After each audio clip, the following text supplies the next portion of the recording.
Hey guys, welcome. Yeah, so Jesus is the light, the way, and the truth. So with that said, in this video, I'm going to show you how to prove the law of cosines, and therefore example 0.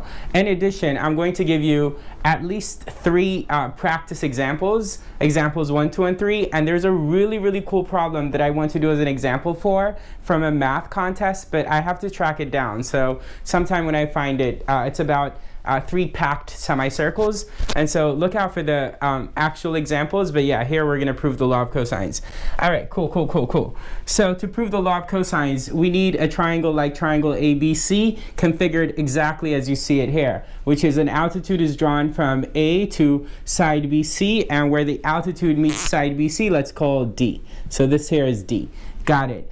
And then the measure of side AB is little c. It makes sense because it's across from angle C. And so little b is the measure of side AC. And finally, the measure of side BC, we're going to call little a. But side BC is split into 2 parts, where BD is of measure x. And since the whole thing is of measure a, DC has to then be of measure a minus x, right? Cool. Now to start the proof, we work with this right triangle here, right triangle ADB, and we apply the Pythagorean theorem. So that means we can write x squared, and let's call the altitude here h.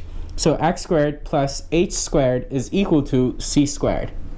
And then using the Pythagorean theorem a second time, this time on right triangle ADC, we can write h squared plus a minus x squared is equal to little b squared, right? Okay, cool. Now, let's keep working with this expression here, and in particular in our next step, expand this binomial. So we can write h squared plus a squared minus 2ax plus x squared is equal to b squared.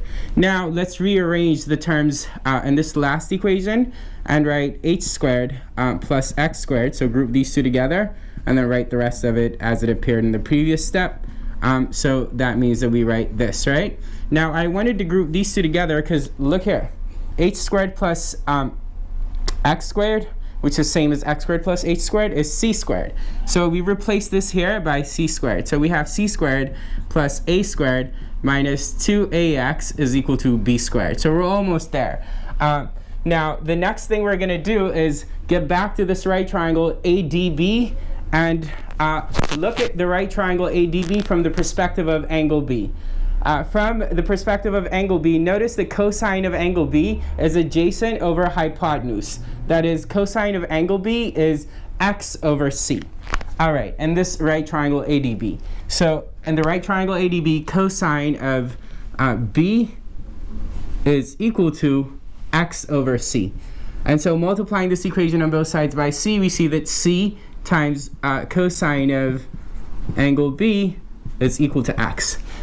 So guess what we're going to do next? We're going to take this x here and replace it by this x, meaning replace it by that. And when we do, we get the desired result, which is the law of cosines.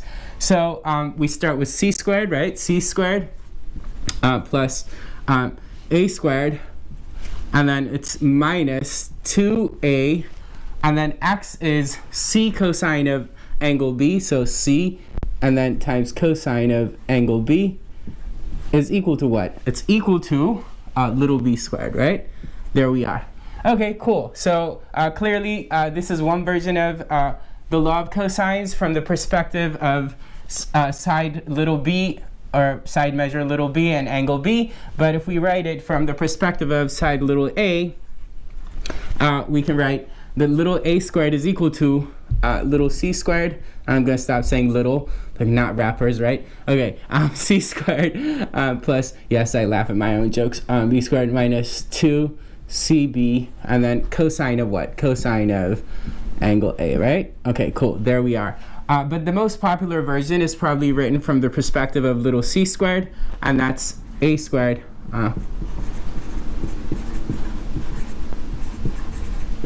cosine of what? Cosine of angle C, clearly, right? Okay, there we are, and as I said, this is probably like the most popular one that kids commit to memory, if they do. All right, but yeah, that's it for this proof, and as I said, there will be at least 3 examples, and they're very interesting, so keep watching.